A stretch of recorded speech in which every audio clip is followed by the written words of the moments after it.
Hello friends, आज का session है BPSC TRE 4 geography set number 17। यह सिर्फ एक और सेट नहीं है, ये आपके सिलेक्शन जर्नी का एक महत्वपूर्ण पड़ाव भी है।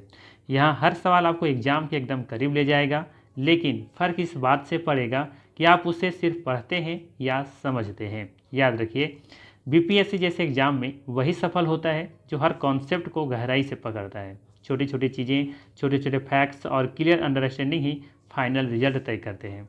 तो आज का लक्ष्य है सिंपल है, हर सवाल को समझना और ऑप्शन को एनालाइज करना और खुद को एग्जाम लेवल तक पुश करना। ध्यान से पढ़िए, सोचिए और अपने दिमाग को चैलेंज दीजिए, क्योंकि सिलेक्शन लक से नहीं, कंसिस्टेंट एफर्ट और सही अप्रोच से मिलता है। तो चलिए शुरू करते हैं और देखते हैं सेट नंबर 17। तो चलिए देखते हैं आज का पहला सवाल।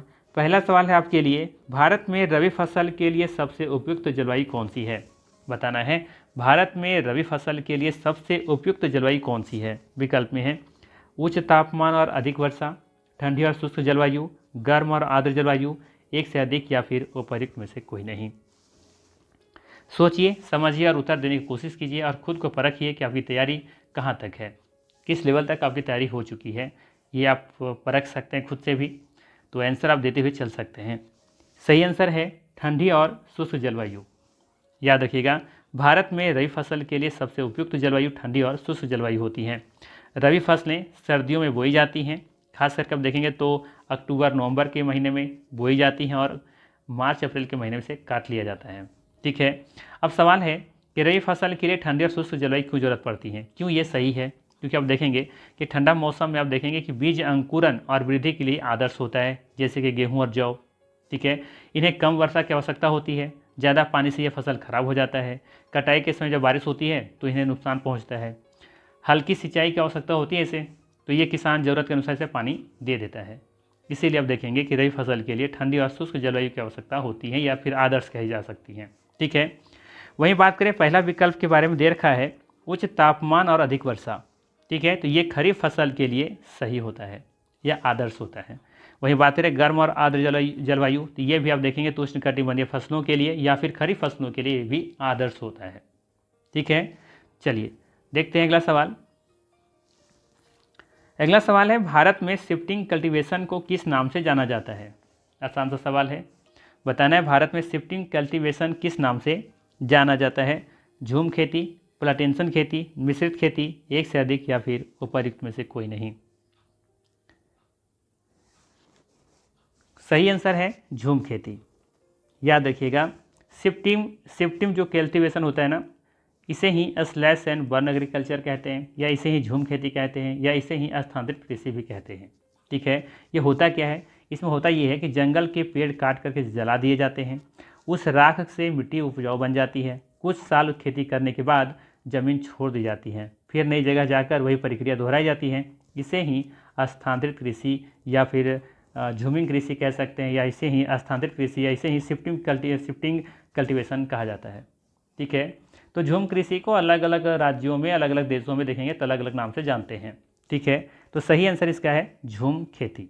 ठीक है, खास करके आप पूर्वोत्तर भारत में देखेंगे, जैसे असम है, मेघालय है, नागालैंड है, मिजोरम है, तो यहाँ की जनजातियाँ जो होती है ना, ये कृषि करते हैं यहाँ पे, और ये कृषि यहाँ पे प्रचलित है। ठीक है, चलिए अगला सवाल देखते हैं।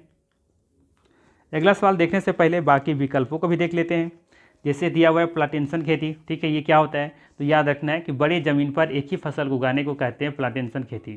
ठीक है, जैसे कि चाय, कॉफ़ी। जबकि मिश्रित कृषि क्या है? तो याद रखिएगा, एक साथ फसल और पशुपालन दोनों को करने की विधि को ही कहते हैं मिश्रित खेती। ठीक, चलिए अगला सवाल देखते हैं। अगला सवाल है, निम्नलिखित में से कौन सी फसल खरीफ नहीं है? बताना है कि कौन सी फसल खरीफ नहीं है? धान, मक्का, ज्वार, एक से अधिक, या फिर उपयुक्त में से कोई नहीं। सही उत्तर है ये विकल्प, उपयुक्त में से कोई नहीं। दिए गए विकल्पों में से धान, मक्का, ज्वार, ये तीनों खरीफ फसलें के उदाहरण हैं। ठीक है, चलिए अगला सवाल देखिए। अगला सवाल है, भारत में गन्ना उत्पादन के लिए कौन सा कारक सबसे महत्वपूर्ण है? विकल्प में है कम तापमान, अधिक वर्षा और लंबा उगने का समय, सूखा क्षेत्र, एक से अधिक, या फिर उपयुक्त में से कोई नहीं।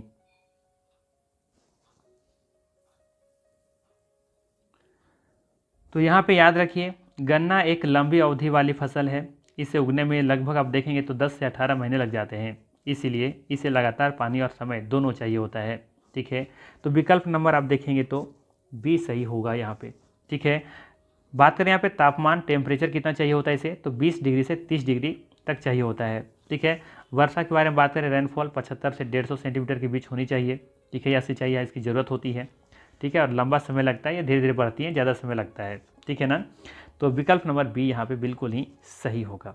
ठीक, चलिए अगला सवाल देखिए। अगला सवाल है, प्लांटेशन कृषि का मुख्य उद्देश्य क्या है, बताना है।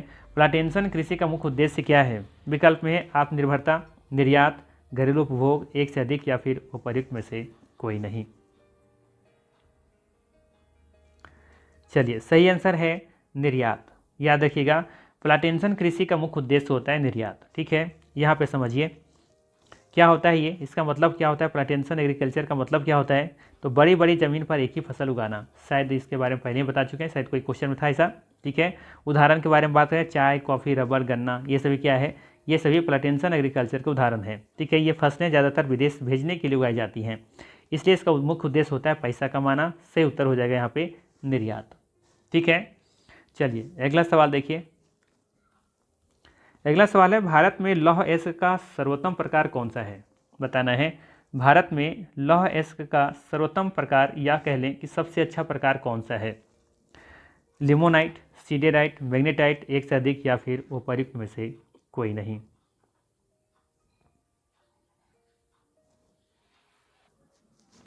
सही उत्तर है सी विकल्प, मैग्नेटाइट, जिसमें आप देखेंगे तो लगभग 70 से 72% आयरन होता है। बहुत ही शुद्ध होता है और ये स्टील बनाने के लिए बेस्ट होता है। ठीक है, अब बात करें लौह अयस्क के मुख्य प्रकार कौन कौन से हैं, तो हमने पिछला वीडियो में ही बताया था, मैग्नेटाइट, हेमेटाइट, लिमोनाइट और सीडेराइट। इन चारों के बारे में डिटेल्स मैंने बता रखा था पिछला वीडियो में, तो यहाँ पे ज़्यादा टाइम वेस्ट हम नहीं करेंगे, लेंगे यहाँ पे अगला सवाल। चलिए अगला सवाल है, गोंडवाना कोयला क्षेत्र किस प्रकार का कोयला प्रदान करता है, बताना है। गोंडवाना कोयला क्षेत्र किस प्रकार का कोयला प्रदान करता है? विकल्प में है एंथ्रासाइट, बिटुमिनस, लिग्नाइट, एक से अधिक, या फिर उपर्युक्त में से कोई नहीं। सही उत्तर है बिटुमिनस। याद रखिएगा, गोंडवाना कोयला क्षेत्र में बिटुमिनस प्रकार का कोयला पाया जाता है। ठीक है, सही उत्तर क्या होगा, बिटुमिनस। ठीक है, यहाँ पे जिस प्रकार से आपने देखा ना कि लौह अयस्क के 4 प्रकार होते हैं, उसी तरीके से कोयले के भी 4 प्रकार होते हैं। कौन कौन? तो पहला होता है एंथ्रासाइट। ठीक है, ये सबसे उच्च गुणवत्ता वाला होता है। इसमें कार्बन आप देखेंगे तो 80 से 95% होता है, जिसमें जितना अधिक कार्बन होगा वो कोयला उतना अच्छा क्वालिटी का माना जाएगा। ठीक है, तो एंथ्रासाइट आप देखेंगे तो सबसे अच्छा कोयला माना जाता है, क्योंकि इसमें 80 से 95% इसमें कार्बन होता है। बहुत कम धुआं ये छोड़ता है, ज़्यादा एनर्जी मिलती है इससे। ठीक है, और भारत में बहुत कम मिलता है ये कोयला एंथ्रासाइट, थोड़ा बहुत मिलता है जम्मू कश्मीर में आई थिंक। ठीक है, वहीं बात करें बिटुमिनस के बारे में, तो मध्यम से उच्च गुणवत्ता वाला होता है ये। इसमें आप देखेंगे तो कार्बन 60 से लेकर के 80% के बीच में मिलता है। ठीक है, और ये भारत में सबसे ज़्यादा उपयोग इसी का होता है। ठीक है, और ये गोंडवाना वाला क्षेत्र में, जैसे कि झारखंड, उड़ीसा वाला क्षेत्र में ये पाया जाता है। ठीक है, वहीं बात करें लिग्नाइट के बारे में, तो लिग्नाइट जो होता है ना, ये निम्न गुणवत्ता वाला होता है। इसमें 40 से 60% देखेंगे तो कार्बन होता है। ठीक है, और ये तमिलनाडु का जो नवेली वाला क्षेत्र है उधर देखने को मिलता है थोड़ा बहुत। और सबसे जो निम्न स्तर का कोयला होता है वो पीट होता है, पीट। ठीक है, ये रहा पीट। ठीक है, इसमें कार्बन 40% से कम होता है। ठीक है, तो ये कह सकते हैं जो पीट होता है ना, ये इसको अधूरा बना कोयला भी कह सकते हैं इसे आप। ठीक है, ये पूरी तरह से कोयला नहीं होता है, ये अधूरा बना कोयला से कहा जाता है पीट वाले को। ठीक है, तो इस तरीके से कोयले का 4 प्रकार याद रखिएगा, जिस प्रकार आपने लौह अयस्क के 4 प्रकार याद रखा था। ठीक, चलिए अगला सवाल देखिए जल्दी से। सवाल है, भारत में पेट्रोलियम का सबसे बड़ा उत्पादक क्षेत्र किस राज्य में स्थित है, बताना है। भारत में पेट्रोलियम का सबसे बड़ा उत्पादक क्षेत्र किस राज्य में स्थित है? विकल्प में है असम, गुजरात, महाराष्ट्र, एक से अधिक, या फिर उपर्युक्त में से कोई नहीं। सही उत्तर है महाराष्ट्र। ठीक है, क्या हो जाएगा, महाराष्ट्र हो जाएगा। और महाराष्ट्र में कहाँ पे, तो ये जो आप देख रहे हैं मुंबई हाई क्षेत्र। ठीक है, तो वो देखेंगे तो सबसे बड़ा उत्पादक क्षेत्र माना जाता है पेट्रोलियम का। ठीक है, तो मुंबई हाई याद रखिएगा। हाँ, ये भी पूछा जा सकता है कि मुंबई हाई जो है ना ये कहाँ स्थित है। तब देखेंगे ये तो महाराष्ट्र में स्थित है वो तो ठीक है, लेकिन किस सागर के किनारे स्थित है, तो याद रखिएगा ये अरब सागर में स्थित है ये मुंबई हाई। ठीक है, महाराष्ट्र के तट के पास। ठीक है ना। चलिए, और इसका खोज भी याद रख सकते हैं, इसी खोज 1974 में किया गया था। ठीक है, किसके द्वारा किया गया था, तो ONGC के द्वारा किया गया था। इतना डीपली तो आई थिंक नहीं पूछना चाहिए, लेकिन फिर भी जानकारी के लिए याद रखना चाहिए थोड़ा बहुत, है ना। चलिए अगला सवाल देखिए। सवाल है बॉक्साइड किस धातु का अयस्क है। बताना है बॉक्साइड किस धातु का अयस्क है। लोहा या फिर तांबा, एल्युमिनियम, एक से अधिक, या फिर उपर्युक्त में से कोई नहीं। आसान सा सवाल है, सही आंसर हो जाएगा इसका एल्युमिनियम। बॉक्साइड किस धातु का अयस्क है, तो ये एल्युमिनियम का अयस्क है। ठीक है, इसी से आप देखेंगे तो एल्युमिनियम धातु निकाली जाती है ना। भारत में प्रमुख भंडार इसका कहाँ पे देखने को मिलता है, तो ओडिशा, झारखंड और छत्तीसगढ़। ठीक है, चलिए आगे देखें और बात करें यहाँ पे थोड़ा सा, ये लोहा किससे मिलता है, तो ये हेमेटाइट या मैग्नेटाइट से मिलता है लोहा। ठीक है, और एल्युमिनियम तो हमें बता ही दिया। ठीक है, चलिए अगला सवाल देखिए। अगला सवाल है निम्न में से कौन सा नवीकरणीय ऊर्जा स्रोत है। बताना है कौन सा नवीकरणीय ऊर्जा का स्रोत है। विकल्प में है कोयला, पेट्रोलियम, सौर ऊर्जा, एक से अधिक, या फिर उपर्युक्त में से कोई नहीं। सिंपल सा सवाल है, बताना है कौन सा नवीकरणीय ऊर्जा का स्रोत है। कोयला, पेट्रोलियम, सौर ऊर्जा, एक से अधिक, या फिर उपर्युक्त में से कोई नहीं। ठीक है, नवीकरणीय ऊर्जा का क्या मतलब है। नवीकरणीय ऊर्जा का मतलब है जो बार बार प्राकृतिक रूप से बनती रहती हैं, खत्म नहीं होती। जैसे सौर ऊर्जा सूर्य से निकलती है, मिलती है, कभी खत्म नहीं होगी, साफ और प्रदूषण मुक्त होता है ये। ठीक है, तो विकल्प नंबर सी सही होगा, जबकि कोयला, पेट्रोलियम ये अनवीकरणीय स्रोत या ऊर्जा के उदाहरण हैं। ठीक है, चलिए अगला सवाल देखिए। अगला सवाल है गोंडवाना कोयले की मुख्य विशेषताएं क्या है। बताना है गोंडवाना कोयले की विशेषता क्या है। उच्च गुणवत्ता, ऊर्जा उत्पादन में उपयोग, प्राचीन संरचना, एक से अधिक, या फिर उपर्युक्त में से कोई नहीं। ठीक है, शायद पिछला क्वेश्चन हमने डिस्कस किया था। ठीक है, गोंडवाना कोयले के बारे में, है ना। देखा था वहाँ पे कि ये गोंडवाना में जो कोयला मिलता है वो उच्च गुणवत्ता का होता है, ऊर्जा उत्पादन में उपयोगी किया जाता है और प्राचीन संरचना से बना हुआ है। ठीक है, तो सही आंसर क्या होगा, डी विकल्प सही हो जाएगा। ठीक है, चलिए तो ये प्राचीन संरचना इसलिए कह रहे हैं क्योंकि ये लगभग आप देखेंगे तो 250 मिलियन वर्ष ये पुराना है। ठीक है ना। चलिए अगला सवाल है चावल की खेती के लिए आवश्यक शर्तें क्या है। चावल की खेती के लिए आवश्यक शर्तें क्या है। अधिक वर्षा, उच्च तापमान, जल भराव, एक से अधिक, या फिर उपर्युक्त में से कोई नहीं। सही उत्तर है डी विकल्प, उपर्युक्त में से एक से अधिक। ठीक है, देखिए पहला विकल्प में क्या है, अधिक वर्षा। ठीक है, तो चावल की खेती जो होती है ना इसके लिए देखेंगे तो अधिक वर्षा की आवश्यकता होती है। लगभग आप देखेंगे तो 100 से लेकर के 200 सेंटीमीटर वर्षा की आवश्यकता होती है। ज़्यादातर आप देखेंगे भारत में ये मानसून पर ये निर्भर होता है, क्योंकि बहुत ज़्यादा वर्षा पानी की जरूरत होता है इसे। ठीक है, इसलिए मानसून पर ये निर्भर होता है। ठीक है, दूसरा दे रखा है उच्च तापमान। ठीक है, तो उच्च तापमान की आवश्यकता होती है, अब देखेंगे तो 20 डिग्री से 30 डिग्री सेल्सियस तापमान की आवश्यकता होती है। मतलब कह सकते हैं गर्म और आर्द्र जलवायु की आवश्यकता होती है, शायद क्वेश्चन नंबर 1 में हमने देखा था। ठीक है, इसके बाद जल भराव की आवश्यकता होती है। जल भराव का क्या मतलब होता है, जल भराव का मतलब होता है खेत में पानी भरा रहना। ठीक है, खेत में पानी भरा रहता है जल भराव में। ठीक है, इससे होता क्या है, इससे फ़ायदा क्या है, इससे फ़ायदा ये है कि खरपतवार को रोकता है। ये जल भराव से खरपतवार में कमी देखने को मिलती है। ठीक है, ये तीनों शर्तें आवश्यक है चावल की खेती के लिए। ठीक है, तो आज के बाद अगर आप देख रहे हैं खेत में पानी भरा हुआ है तो समझिएगा कि उसका मतलब ये है कि वहाँ पे खरपतवार कम हो रहा है। ठीक है, आई बात समझ में, तो तीनों कथन सही है, डी विकल्प सही होगा। लेते हैं अगला सवाल। अगला सवाल है भारत में चाय उत्पादन के क्षेत्र कौन से हैं। भारत में चाय उत्पादन के क्षेत्र कौन से हैं। असम, दार्जिलिंग, नीलगिरी, या फिर एक से अधिक, या फिर उपर्युक्त में से कोई नहीं। चलिए बताइए इसका सही आंसर क्या होगा। सही आंसर है इसका डी विकल्प, असम, दार्जिलिंग, नीलगिरी, ये सभी भारत में चाय उत्पादन के प्रमुख क्षेत्र हैं। ठीक है, भारत दुनिया के सबसे बड़े चाय उत्पादकों में से एक है। चाय की खेती के लिए चाहिए क्या, ठंडी जलवायु, अधिक वर्षा, ढलान वाली भूमि। ठीक है ना। प्रमुख चाय उत्पादक क्षेत्र में से भारत का सबसे बड़ा चाय उत्पादक अब देखेंगे तो असम ही है। ठीक है, ब्रह्मपुत्र घाटी वाला जो एरिया जो प्रसिद्ध है वो। ठीक है, इसके बाद आप देखेंगे तो दार्जिलिंग भी प्रसिद्ध है ये। ठीक है, और नीलगिरी भी प्रसिद्ध है। ठीक है, यहाँ पे साल भर उत्पादन किया जाता है चाय का। तो इस तरीके से तीनों विकल्प सही है। ठीक, चलिए अगला सवाल देखते हैं। अगला सवाल है, कृषि में आधुनिकीकरण के तत्व क्या हैं?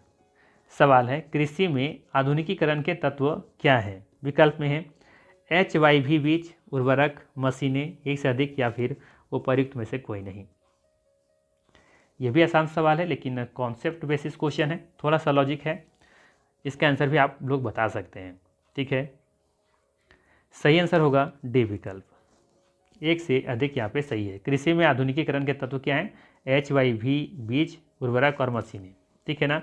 कृषि आधुनिकीकरण में आप देखेंगे तो पारंपरिक खेती जो होती है उसमें हम कह सकते हैं कि आधुनिक तकनीक वाली खेती होती है यहाँ पे। ठीक है, उत्पादन बढ़ाने के लिए नए साधनों का उपयोग किया जाता है। ठीक है ना। HYV, इसका क्या मतलब है? HYV का मतलब होता है हाई यील्डिंग वैरायटी। ठीक है, ज़्यादा उत्पादन देने वाले बीज। हरित क्रांति का ये आधार था। ठीक है, वह उर्वरक भी सही है, मिट्टी की उर्वरता बढ़ाते हैं, ये तेज़ी से फसल वृद्धि होती है। और मशीनों में देखेंगे तो ट्रैक्टर, हार्वेस्टर, समय और मेहनत की बचत यहाँ पे होती है। तो सभी ये कृषि में आधुनिकीकरण के तत्व हैं। डी विकल्प सही होगा। अगला सवाल है, बिहार के उत्तरी मैदान की विशेषताएं क्या हैं? बिहार के उत्तरी मैदान की विशेषताएं क्या है? नवीन जलोढ़ मिट्टी, बाढ़ की संभावना अधिक, नदियों का बार बार मार्ग परिवर्तन, एक से अधिक, या फिर उपर्युक्त में से कोई नहीं। तो इसका भी सही जवाब क्या होगा? डी विकल्प सही होगा, उपर्युक्त में से एक से अधिक। उत्तरी मैदान की विशेषता क्या है? तो यहाँ पे देखेंगे कि बाढ़ की संभावना अधिक देखने को मिलती है, नदियों का बार बार मार्ग परिवर्तन होते रहता है, और यहाँ पे देखेंगे तो बार बार जो नदियाँ होती हैं अपने साथ नई नई मिट्टी लेकर के और अपने नदी के जो किनारे होती छोड़ देती हैं।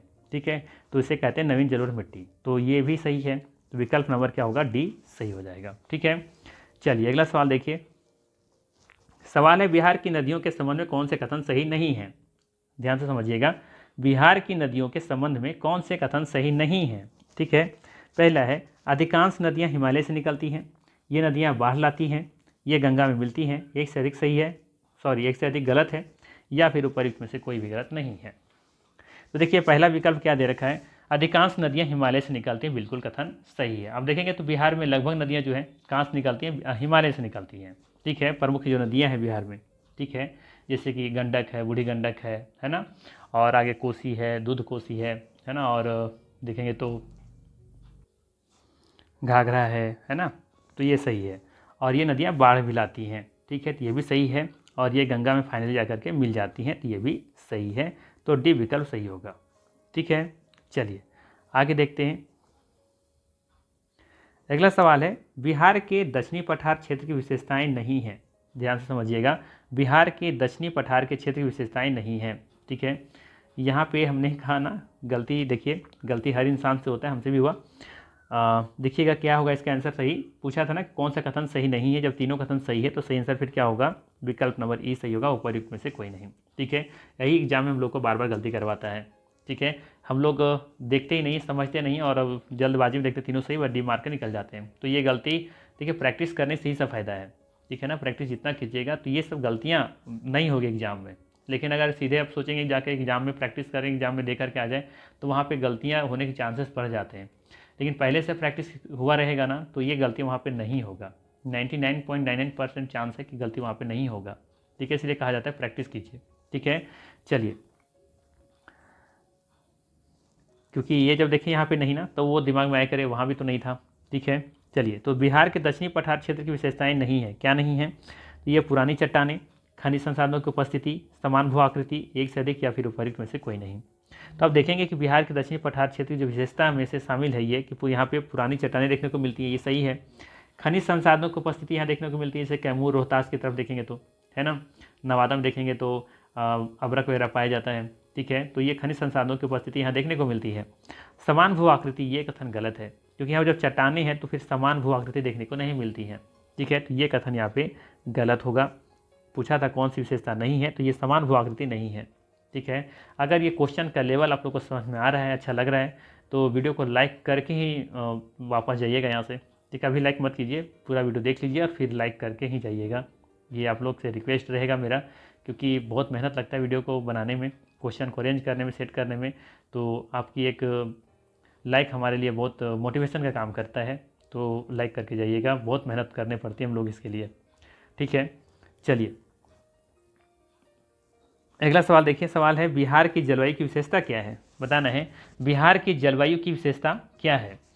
मानसूनी प्रकार, ग्रीष्म ऋतु में उच्च तापमान, वर्षा मुख्यतः दक्षिण पश्चिम मानसून से निर्भर है, एक से अधिक या फिर उपर्युक्त में से कोई नहीं। सोचिए, समझिए और फिर उत्तर देने का प्रयास कीजिए। तो चलिए सही आंसर इसका देखते हैं। सही आंसर इसका विकल्प नंबर डी, उपर्युक्त में से एक से अधिक कथन यहाँ पे सही है। ठीक है, बिहार की जलवायु देखेंगे तो मानसूनी प्रकार है। ठीक है, बिल्कुल सही है ना, क्योंकि बिहार की जलवायु पूरी तरह से मानसून पर आधारित है। ठीक है, इसके बाद बी विकल्प ग्रीष्म ऋतु में उच्च तापमान, तो ये भी सही है। गर्मियों में तापमान यहाँ पर देखेंगे तो 40 डिग्री पहुँच जाता है। ठीक है ना, तो ग्रीष्म ऋतु में उच्च तापमान देखने को मिलता है, ये भी सही है। सी विकल्प को देखिए, वर्षा ऋतु दक्षिण पश्चिम मानसून से, बिल्कुल सही है। जून सितंबर में बारिश यहाँ पे होती है और ये दक्षिण पश्चिम मानसून से ही आती है, तो ये भी सही है। डी विकल्प बिल्कुल सही हो जाएगा। ठीक है ना, चलिए अगला सवाल देखिए। अब यहाँ से 2 सवाल करंट अफेयर्स का है। ठीक है, ध्यान दीजिएगा। 2024-25 सीजन में भारत का शीर्ष प्रसंस्कृत आलू उत्पादक राज्य कौन बन गया है? सवाल सिंपल सा है, 2024-25 सीजन में भारत का शीर्ष प्रसंस्कृत आलू उत्पादक राज्य कौन बन गया है? विकल्प में है बिहार, गुजरात, आंध्र प्रदेश, एक से अधिक या फिर उपर्युक्त में से कोई नहीं। सही आंसर है इसका, सोच लिया आप लोग, बताएं आंसर। चलिए इसका सही आंसर है गुजरात। ठीक है, अब यहाँ पे हम थोड़ा सा समझेंगे कि आखिर ये प्रसंस्कृत क्या होता है। तो याद रखिएगा, प्रसंस्कृत का अर्थ है किसी कच्ची वस्तु, पदार्थ या खाद्य सामग्री को एक विशेष प्रक्रिया, विधि या उपचार के माध्यम से उपयोग के योग्य, बेहतर या टिकाऊ बनाना। इस प्रक्रिया में सामग्री के मूल रूप में बदलाव करके उसे नया स्वरूप दिया जाता है, जैसे अनाज को पीसना, दूध का पाश्चुरीकरण करना या फलों को जैम बनाना। ठीक है ना, तो यही है प्रसंस्कृत। समझ में आया? तो याद रखिएगा 2024-25 सीजन में भारत का शीर्ष प्रसंस्कृत आलू उत्पादक राज्य कौन सा बन गया है? तो ये गुजरात बन गया है, टॉप पर है। चलिए एक सवाल और देख लेते हैं। सवाल है, हाल ही में यूनेस्को की अस्थायी सूची में बिहार के किन 2 स्थानों के अशोक स्तंभ को शामिल किया गया है? सवाल समझिएगा, हाल ही में यूनेस्को की अस्थायी सूची में बिहार के किन 2 स्थानों के अशोक स्तंभ को शामिल किया गया है? ठीक है, रामपुरवा, लौरिया नंदनगढ़, आंध्र प्रदेश। ठीक है, या फिर सदिक या फिर उपर्युक्त में से कोई नहीं। वैसे ये विकल्प यहाँ पे चेंज होना चाहिए था, बट चेंज नहीं किया गया है। तो बताना इसका सही आंसर क्या होगा? इसका आंसर हो जाएगा डी विकल्प। ठीक है, रामपुरवा और लौरिया नंदनगढ़। ठीक है ना, तो याद क्या रखना है आप लोगों को? याद रखना है कि यूनेस्को की अस्थायी सूची में बिहार के रामपुरवा एवं लौरिया नंदनगढ़ के अशोक स्तंभ को शामिल किया गया है। ठीक है, तो ये करंट अफेयर का सवाल था। तो ये था आज का 20 प्रश्न। ये सेशन अच्छा लग रहा है या लगा हो तो लाइक करके ही जाइएगा, और चैनल पर नए तो सब्सक्राइब करके ही जाइएगा। बाकी मिलते फिर इसी तरह के नेक्स्ट वीडियो में। Thanks for watching.